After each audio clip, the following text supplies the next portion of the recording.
यश अकॅडमीमध्ये आपलं मनपूर्वक स्वागत। विद्यार्थी मित्रांनो, आपण कसे आहात? मजेत ना? मजेत असायलाच पाहिजे।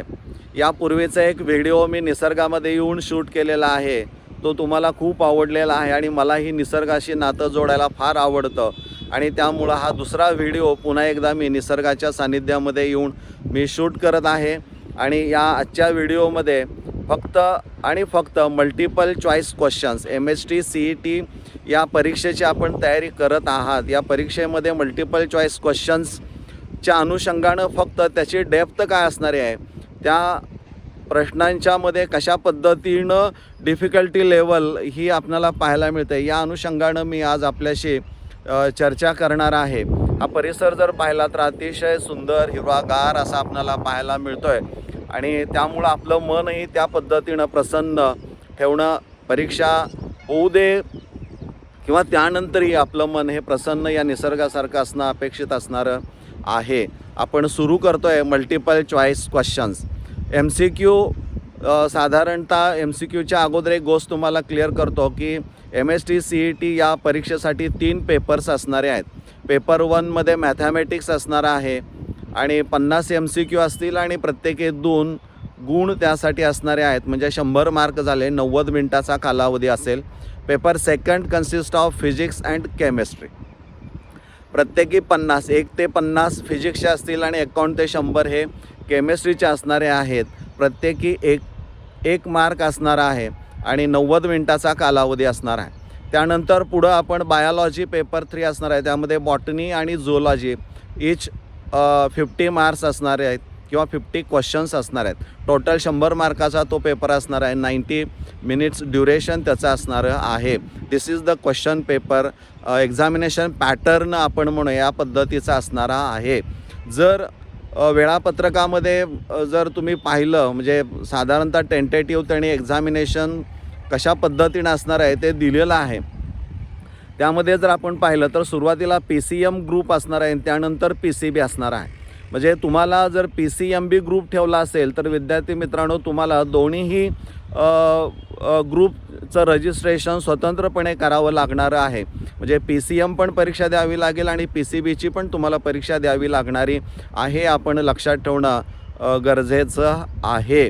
मला वाटतं हे तुम्हाला माहीत असेल। PCM साठी जे विद्यार्थी परीक्षा देणारे आहेत त्या विद्यार्थ्यांना प्रश्नपत्रिकेमध्ये जे MCQs असणारे आहेत त्याची पातळी ही JEEच्या परीक्षेच्या समतुल्य आहे आणि जे विद्यार्थी PCB ग्रुपचं रजिस्ट्रेशन करून PCBसाठी परीक्षा देणार आहात त्या विद्यार्थ्यांच्या प्रश्नपत्रिकेमधली प्रश्नांची डिफिकल्टी लेवल जी असणारे आहे ती समतुल्य कुणावर असणार आहे, तर नीट या एक्झामिनेशनमध्ये जे प्रश्न पाहणारे आहेत त्याची जी डिफिकल्टी लेवल असणार आहे त्या डिफिकल्टी लेवल इतकेच प्रश्न तुम्हाला पाहायला मिळणारे आहेत।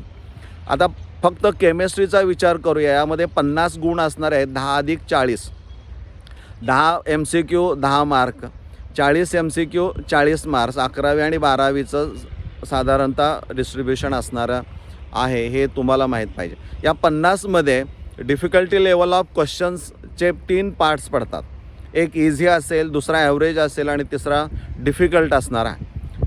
जे इझी क्वेश्चन्स असणार आहेत विद्यार्थी मित्रांनो ते 18 गुणांचे असणार आहेत आणि ॲव्हरेज जे असणार आहे ते प्रश्न ते देखील 18 गुणांचे असणार आहेत। म्हणजे तुमच्या हातामध्ये 50 पैकी साधारणपणे विचार जर केला तर 36 क्वेश्चन्स हे तुम्ही सहज सोडवू शकाल अशा पद्धतीचे असणारे आहेत। तुम्हाला वाचण्यामध्ये किंवा तुमच्या वाचण्यामध्ये आला असेल की all MCQs are based on they are application oriented. आता ॲप्लिकेशन ओरिएंटेड काय हे पुढं मी तुम्हाला सांगणार आहे। हे जरी सत्य असलं तरी पुस्तक वाचत असताना जे तुम्ही पुस्तकामधली विधानं, रिॲक्शन ज्या अभ्यासता दॅट इज कॉल्ड नॉलेज, ते तुम्ही मिळवलेलं ज्ञान असणार आहे आणि त्या ज्ञानाच्या आधारे तुमचं काय अंडरस्टँडिंग झालेलं असणार आहे, त्या अंडरस्टँडिंगवर काय प्रश्न असणारे आहेत। म्हणजे जनरल रिॲक्शन पुस्तकामध्ये दिली असेल तर त्यावर थोडासा वेगळा प्रश्न सेट करून तुम्ही किती ते मिळवलेलं नॉलेज आत्मसात केलेलं आहे त्याची एक चाचपणी करण्यासाठी काही अंडरस्टँडिंगचे प्रश्न तुम्हाला पाहायला मिळतील। आणि काही प्रश्न असे असणारे आहेत की ऑर्गॅनिकचा विचार केला तर रिॲक्शनचा भाग असणार आहे किंवा आणखीन काही डायग्रॅम्सवर काही प्रश्न आधारित असणारे आहेत.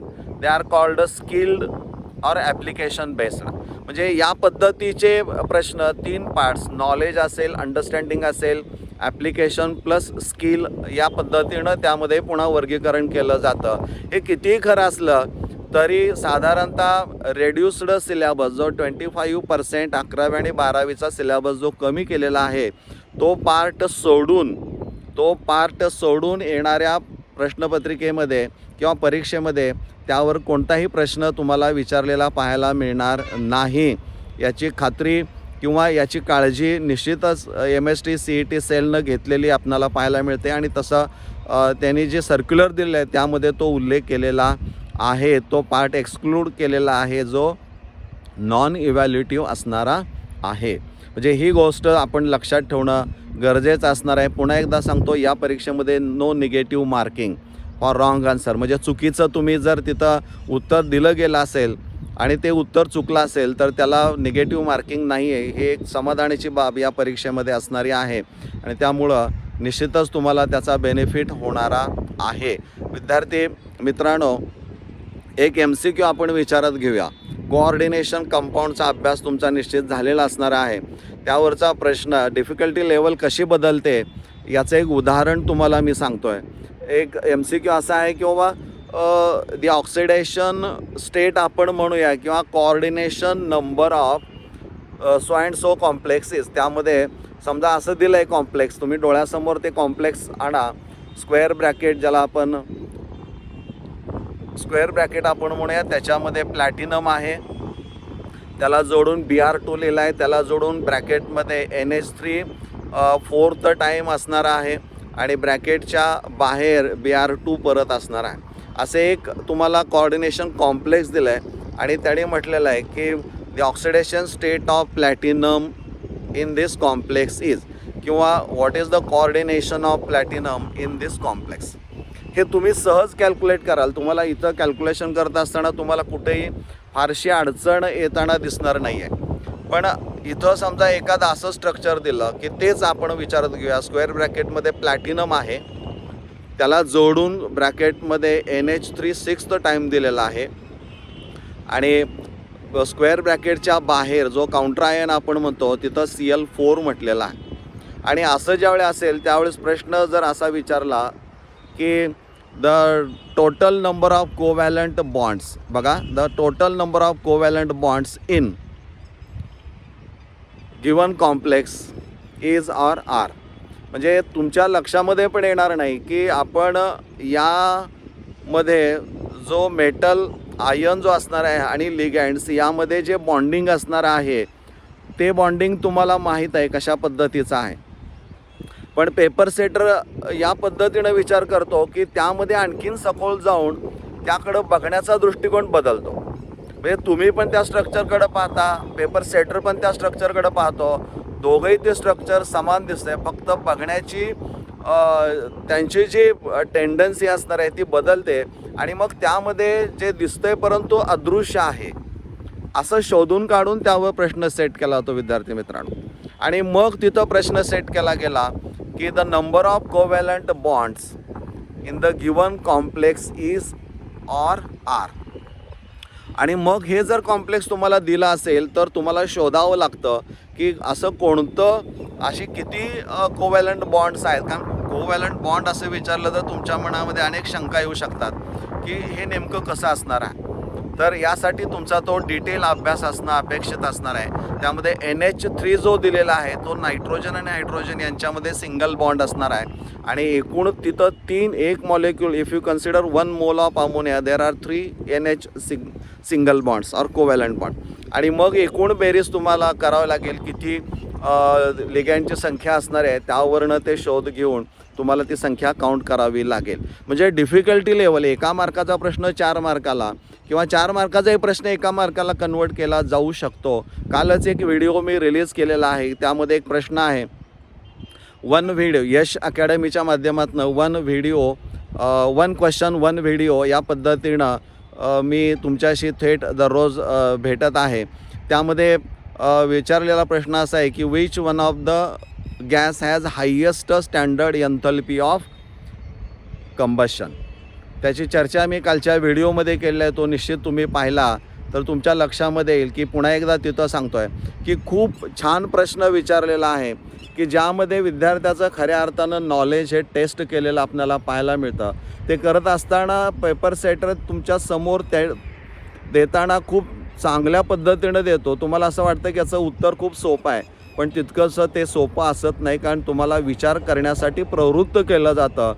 सहज उत्तर सापडणारं एखादा MCQ असू शकतो की त्याची लेवल ही इझी किंवा नॉलेज बेस्ड असणारी आहे, किंवा तिथं एकूण जो अभ्यास तुम्ही केलेला असणार आहे त्यामध्ये एखाद्या लॉचं स्टेटमेंट असेल तर त्याच्या आधारे देखील तुम्हाला ते सहज उत्तर सोडवता येतं. परंतु त्यामध्ये पण एखादा शब्द हा गोंधळाचा असू शकतो आणि असे प्रश्न त्याची निर्मिती करून साधारणपणे यश अकॅडमीच्या माध्यमातून मी जास्तीत जास्त प्रयत्न केला आहे की अशा पद्धतीचे प्रश्न आल्यानंतर त्याची तयारी कशी करायची त्या अनुषंगानं मी चर्चा त्या प्रत्येक व्हिडिओमध्ये केलेली आहे. ते निश्चित तुम्ही पाहिले असतील, पाहिले नसेल तर तुम्ही यूट्यूबवर गेला यश अकॅडमी कराड जर असं म्हटलं तर तुम्हाला निश्चित ते व्हिडिओज पहिल्यापासून शेवटपर्यंत पाहायला मिळतील आणि त्यामध्ये डिटेल्स प्रत्येक गोष्टीचा डिटेल अभ्यास किंवा कन्सेप्ट तुमचे कसे क्लिअर होतील या दृष्टिकोनातून मी निश्चित प्रयत्न केलेला आहे. म्हणजे मल्टिपल चॉईस क्वेश्चनची डेप्थ ही कशा पद्धतीनं बदलली जाते त्याचं एक साधं उदाहरण तुम्हाला सांगितलेलं आहे. किंवा एखादी ऑर्गॅनिक रिॲक्शन तुम्ही अभ्यासत असताना CH3Br घेतला असेल प्लस ॲक्वेस KOH घेतला असेल तर तिथं CH3Brच्या ऐवजी तुम्हाला टर्शरी ब्युटाइल ब्रोमाइड किंवा आयसोप्रोपाइल ब्रोमाइड किंवा आयसोप्रोपाइल क्लोराईड घेतलं जाईल आणि reaction is carried out with aqueous KOHच्या ऐवजी NaOH असेल. म्हणजे दिस इज कॉल्ड ॲप्लिकेशन. म्हणजे तुम्ही जे ज्ञान मिळवलेलं आहे त्याच्या आधारे तुम्हाला एखादं असं वेगळं स्ट्रक्चर दिलं जातं की ते तुम्ही पाहिलेलं असत नाही आणि मग त्यावर जी रिॲक्शनची पद्धती असणार आहे म्हणजे टाईप्स ऑफ रिॲक्शन आपण म्हणूया जी सेम आहे, सबस्टिट्यूशनच होणारी रिॲक्शन आहे, परंतु तिथं तुम्हाला एक भीतीदायक स्ट्रक्चर तिथं निर्माण केलं जातं आणि दिलं जातं की जेणेकरून तुम्हाला त्याची रिॲक्शन त्याचे प्रॉडक्ट्स काय असतील हे विचार करायला थोडासा वेळ घ्यावा लागतो आणि जिथं वेळ लागतो तिथं नंबर ऑफ क्वेश्चन सॉल्व करताना तुम्हाला निश्चित अडचण येऊ शकते. कारण 90 मिनटामध्ये तुम्हाला 100 प्रश्न सोडवायचे असल्यामुळं तुमचा विचार करण्याची पद्धती खूप फास्ट असली पाहिजे. विद्यार्थी मित्रांनो, एक गोष्ट तुम्हाला सांगेन की कुठंही गेला तुम्ही ना तर लॉजिक लावायला शिकवा. तर्क लावताना एक साधी गोष्ट मी तुम्हाला सांगतो की तुम्ही अभ्यास करून दमलेला आहात आणि तुम्हाला असं वाटलं की आता एखाद्या मित्राला मला भेटायचं आहे तर तो मित्र कुठं असेल याचे तुम्ही तर्क लावता. तो इथं असेल का, तो तिथं असेल का, तो तिथं, अशा अनेक पर्याय तुमच्या समोर उभे राहतात आणि मग तो तुमचा जो मित्र असणार आहे तो नेमका कुठं असेल याचा एक अंदाज बांधता आणि त्या ठिकाणी तुम्ही पोहोचता. तसंच मल्टिपल चॉईस क्वेश्चन्स जे असणार आहे त्याच्या बाबतीमध्ये असणार आहे की जो स्टेम वाचल्यानंतर त्यावरनं तुम्ही एक लॉजिक असं लावलं पाहिजे की तुम्ही सहज त्या उत्तरापर्यंत पोहोचला पाहिजे. फक्त सहज पोचून चालत नाही तर ते खात्री करून घेणं आवश्यक असणार आहे. कारण केमिस्ट्री म्हटलं की conformation is very important. CT तुम्हाला घ्यावीच लागते आणि त्याशिवाय फायनल आन्सर तुम्हाला डिक्लेअर करता येत नाही. विद्यार्थी मित्रांनो, हा एक भाग झाला की ज्या ठिकाणी फक्त मल्टिपल चॉईस क्वेश्चन्स हे कशा पद्धतीचे असणारे आहेत तर 18 इझी असतील, 18 ॲव्हरेज असतील आणि 14 जे असणार आहेत ते मात्र डिफिकल्टच असणार आहेत. ते ॲप्लिकेशन ओरिएंटेड असणारे आहेत. म्हणजे 36 मार्क हे 50 पैकी तुम्ही सहज मिळवू शकता. राहिलेल्या 14मध्ये तुम्ही तुमची ताकद, आत्तापर्यंत केलेला अभ्यास आणि ते जे ज्ञान आत्मसात केलेलं आहे त्याच्या आधारे लॉजिक लावून तुम्ही उत्तर निश्चित शोधू शकता आणि तसा प्रयत्न आपण पूर्ण ताकदीनं कराल याची मला खात्री आहे. मला माहीत आहे की या व्हिडिओची लेंथ जरी वाढली असली तरी तुमचं मन प्रफुल्ल ठेवणं, आरोग्याच्या दृष्टिकोनातूनही आपण काळजी घ्यावी असं मला वाटतं आहे. कारण परीक्षा द्यायच्या आहे तर शेवटपर्यंत आरोग्य हे आपलं चांगलं जपलं पाहिजे, कारण आपण हे मशीन नाही आहे. कारण मानव असल्यामुळं कुठंतरी आपल्याला विश्रांतीची गरज असते. थोडी विश्रांती घेऊन पुन्हा फुल स्विंगनं कामाला जर लागलात तर निश्चित यश तुम्हाला चांगलं मिळू शकतं. येणाऱ्या या परीक्षेची तयारी आपण चांगली करावी आणि त्या परीक्षेच्या तयारीसाठी माझ्या हार्दिक शुभेच्छा. धन्यवाद.